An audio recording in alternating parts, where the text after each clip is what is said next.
हाँ, हेलो दोस्तों, आपने देखना शुरू कर दिया है English class by Anirudh sir. अक्सर स्टूडेंट्स का कॉल मेरे पास आता है और पूछते हैं कि सर वर्ब को डिटेल में डिस्क्राइब कीजिए, आखिर वर्ब है क्या। काफी कंफ्यूजन होता है, कभी ऑक्सिलरी वर्ब का चर्चा होता है, कभी मेन वर्ब का चर्चा होता है, कभी हेल्पिंग वर्ब का चर्चा होता है। तो उनका कहना है कि सर आखिर है क्या ये सब चीज। तो आज मैंने एक वर्ब का वीडियो बनाया है, बहुत इंटरेस्टिंग है और आपको बहुत ही फायदा करेगा। जो इंग्लिश का जो भी सेंटेंस है, सारा का सारा सेंटेंस यहीं से ओरिजिनेट करता है। चाहे आप पेपर पढ़ते हो या मैगजीन पढ़ते हो या नॉवेल पढ़ते हो, कुछ भी पढ़ रहे हो, जो भी सेंटेंस है यहीं से ओरिजिनेट करता है। चाहे कितना भी लंबा सेंटेंस हो, चाहे कितना भी शॉर्ट सेंटेंस क्यों ना हो। तो अक्सर स्टूडेंट्स के मन में ये कंफ्यूजन रहता है कि V1, V2, V3, V4, V5 ही वर्ब है, लेकिन मित्रों ऐसा कतई नहीं है। हाँ, that is part of verb. तो आज हम लोग सीखते हैं, समझते हैं डिटेल में व्हाट एक्चुअली वर्ब इज। तो जैसा कि आप बोर्ड पे देख रहे हैं, लिखा हुआ है वर्ब, इसका अर्थ होता है क्रिया, जिसको हिंदी में एक्शन वर्ड भी कहा जाता है।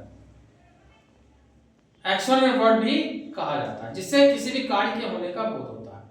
तो आखिर वर्ब होता कितने तरह का। तो देखिए, वर्ब दो तरह का होता है। पहला होता है लेक्सिकल वर्ब या मेन वर्ब, और दूसरा होता है ऑक्सिलरी वर्ब। लेक्सिकल वर्ब या मेन वर्ब का 5 रूप होता है। पहला होता है V1, V2, V3, V4 और V5। जैसे मान लेते हैं कोई वर्ब हम लेते हैं, जैसे मान लीजिए प्ले लेते हैं, तो V1 क्या हो जाएगा, प्ले खेलना, प्लेड खेला, प्लेड खेल चुका है या खेला है, प्लेइंग खेल रहा है और प्लेस खेलता है। तो आखिर हम कैसे पहचानेंगे कि कोई भी वर्ब जो है वो मेन वर्ब है। तो पहचानने का दोस्तों बहुत ही आसान तरीका है। कोई हिंदी का शब्द ले लीजिए और यदि उसके अंत में ना लगा हुआ है तो समझ जाइए कि वो मेन वर्ब है। जैसे हंसना, खेलना, जाना, रोना, दौड़ना, पहनना, गाली देना इत्यादि, ये सब क्या है, मेन वर्ब है। ना वाला जितना शब्द आता है, आंख बंद करके मान लीजिए कि वो मेन वर्ब है। तो मुझे विश्वास है कि आपका क्लियर हो चुका होगा आखिर मेन वर्ब या लेक्सिकल वर्ब बोलते किसको। अब जैसा कि मैंने बताया था कि वर्ब दो तरह का होता है, लेक्सिकल वर्ब या मेन वर्ब, दूसरा होता है ऑक्सिलरी वर्ब।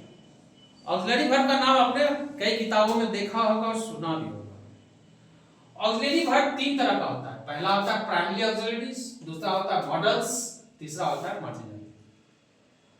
प्राइमरी ऑक्सिलरीज में जिसको हम इसको हेल्पिंग वर्ब भी बोलते हैं, सहायक क्रिया। बहुत से स्टैंडर्ड बुक्स में आप देखिएगा इसको टू बी वर्ब्स भी बोला जाता है, जैसे is, am, are, was, were, has, have, had, do, does और did। ये हेल्पिंग वर्ब है, सहायक क्रिया है। इसके बिना सेंटेंस बनाना काफी डिफिकल्ट है, कैसा भी सेंटेंस हो, लेकिन यदि हेल्पिंग वर्ब का प्रयोग सही से नहीं किया है तो सेंटेंस गलत माना जाएगा। दूसरा होता है मॉडल्स। बहुत से लोग गलत उच्चारण इसका करते हैं, मॉडल्स बोल देते हैं, दैट इज रॉन्ग। सो क्या बोला जाता है, मॉडल्स। जैसे इसमें आता है can, could, may, might, must, should, would, ought to, etc।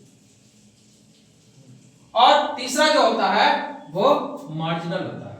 Marginal में क्या होता है, मात्र 3 होता है, यूज टू, नीड और डेयर।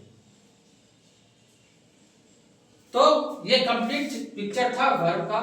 आप इसको क्या कर सकते हैं, कॉपी में नोट कर लीजिए, एक चार्ट बना लीजिए और जहां आप स्टडी टेबल है वहां पर इसको साट दीजिए, 2 मिनट डेली इसको देखिए, तो वर्ब का टोटल पिक्चर आपको क्लियर हो जाएगा। नेक्स्ट वीडियो में कुछ और अच्छे चीजों को लेकर हम आएंगे। Thank you. वीडियो अच्छा लगे तो सब्सक्राइब कीजिए, लाइक कीजिए। धन्यवाद।